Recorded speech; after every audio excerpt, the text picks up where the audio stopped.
Hello everyone.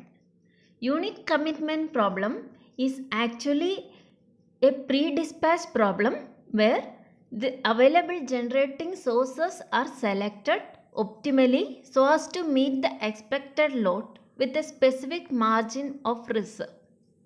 Or it is a problem for finding out the order in which the units which are to be brought in or shut down over a specific period of time so that the operating cost is minimum.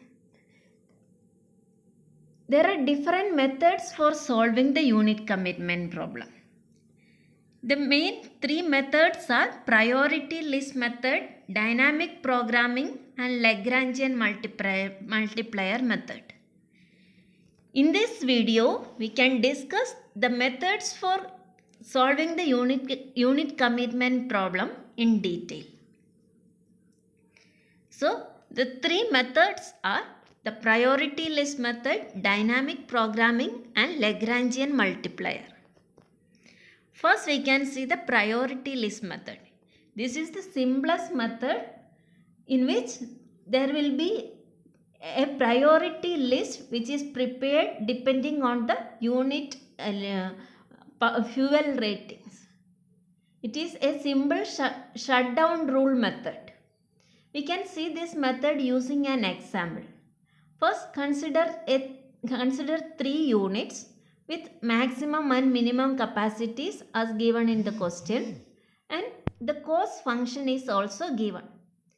A first unit is having F1 equal to 600 plus 7.1 P1 plus 0.00141 P1 square is the cost function, where P1 is the power generation, and the fuel cost of three units are also given in the question.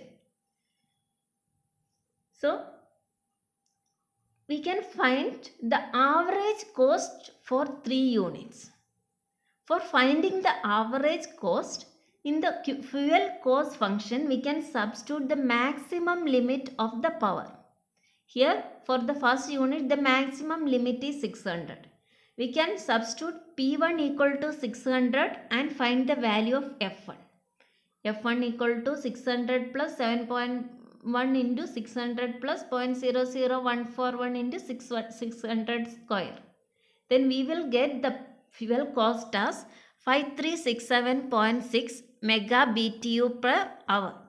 The cost unit is rupees 1.1 million BTU. BTU is unit of heat, that is British thermal unit. It is million BTU per hour.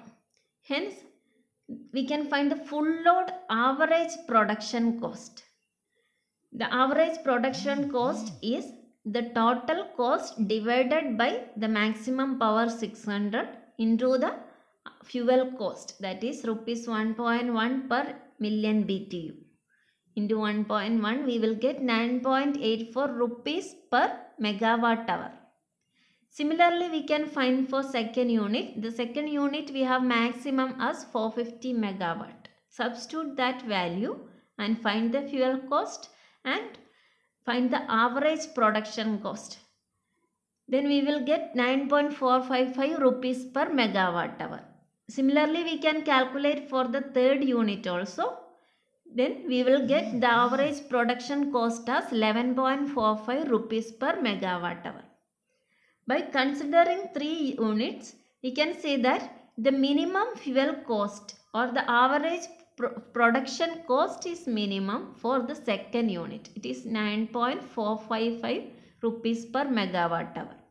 So we can prepare a table or priority list. Unit 1 is having most priority as it is having minimum average production cost, that is 9.455, and the minimum and maximum rating is also given. Assuming some startup cost and minimum up-down costs are negligible, the unit commitment scheme is as follows. The first considered unit is second unit, which is having minimum cost. For 100 to 450 megawatt, we can take second unit. From 260 to 1050 megawatt, we can take second plus first unit, which is having less cost compared to third one. And then 2 plus 1 plus 3. Here from 260 to 1060 is taken as there should be some specified margin of reserve. So the priority list method provides a solution which takes into consideration full load average cost. So here some assumptions are also made. Here it is considered as no load costs are 0. And also no constraints are taken into considerations. And also here startup costs are taken as a fixed amount. So this is the simplest method. By preparing a priority chart, we can find the unit commitment solution. Another method is dynamic programming. In this method, some of the assumptions are made. That is, here it is startup cost is considered as a constant. That means the cold startup and banging startups are not differentiated. It is considered as a constant. And shutdown cost is taken as 0. Here in dynamic programming, here it is mainly used for small changes in load. If there is small changes in load, no need to shut down a unit. That unit capacity can be increased to a little bit. So if there is small changes in load, some finite step changes in load, we can use dynamic programming. In order to prepare the optimal unit commitment table, we need the total number of units, the minimum and maximum permissible power outputs, and the cost characteristics. Also the number of hours of load cycle. Here also we can consider an example. The previous example with 2 units, F1 and F2.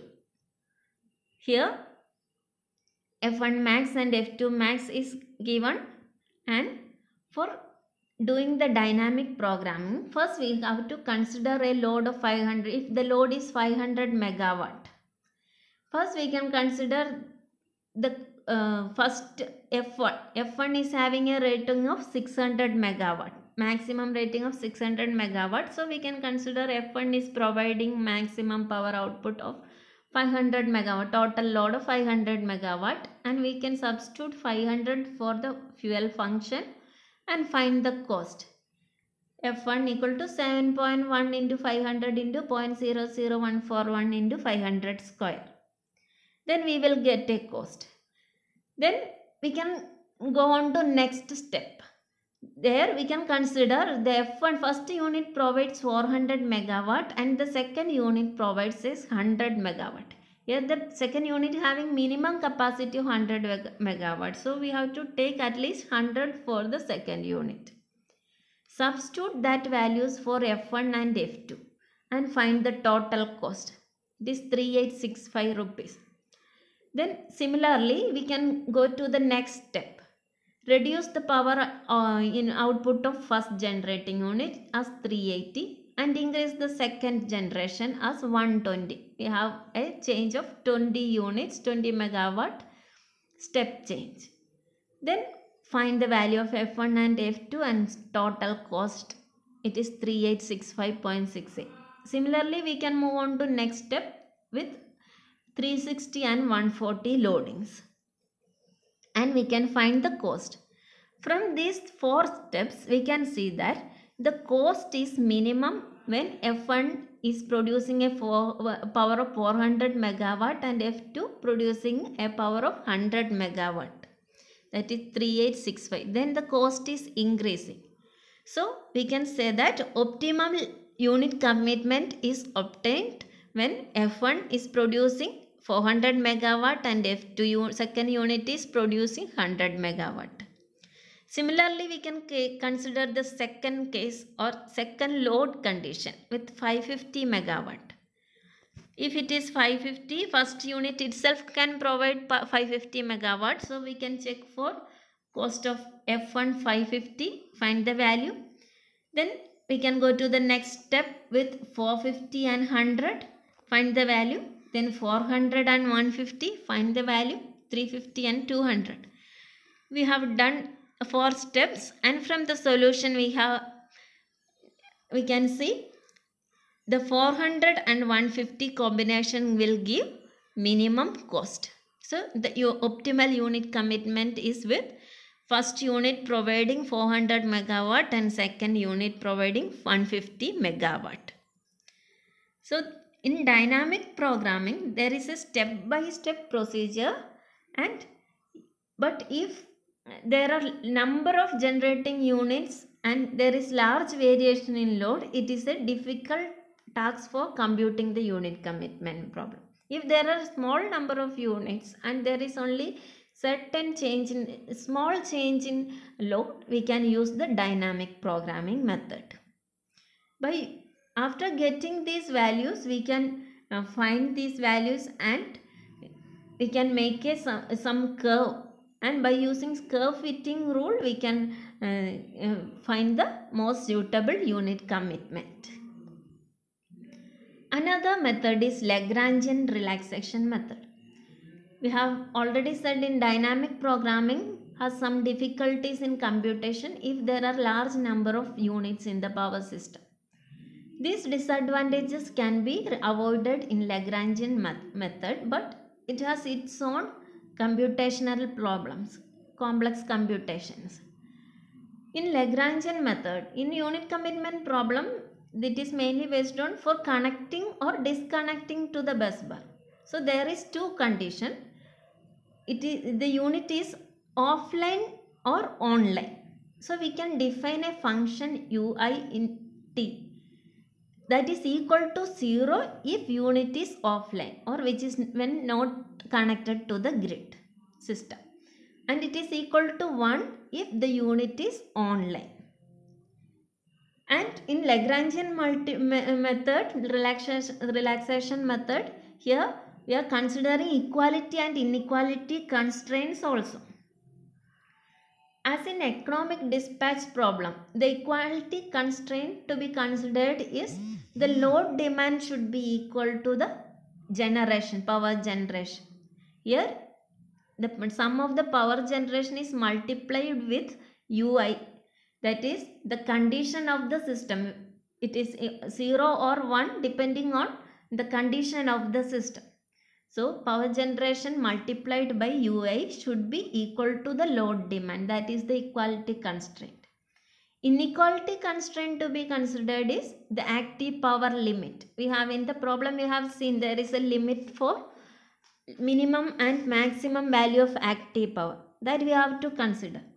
Here also the function ui is taken to check whether it is connected or not. So ui into pi minimum should be less than or equal to PIT less than or equal to EIT into PI maximum. And the objective function is to minimize the fuel cost including the startup cost. So sigma FIP plus startup cost into UI. The condition also to be taken into account into UI. That function should be minimized. So this function is called a Lagrangian function, and this function is a function of power, the function u and the lambda. Lagrangian function can be written as L of P power, u is condition and lambda Lagrangian multiplier. So for minimizing that, as in economic dispatch problem, the minimum of function is taken plus lambda into constraint, equality constraint is taken. P load minus P generation, load demand minus power generation. So lambda into P load minus sigma equal to 1 PIT into UIT. That is the function to be minimized.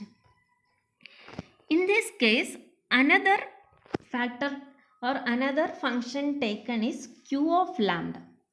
Here the cost function or the fuel cost function is minimized with power generation. By differentiating with respect to power, we can minimize the fuel cost function f or the Lagrangian function lambda. After getting the minimized values of cost, we can find the maximum value in that minimum functions with respect to lambda.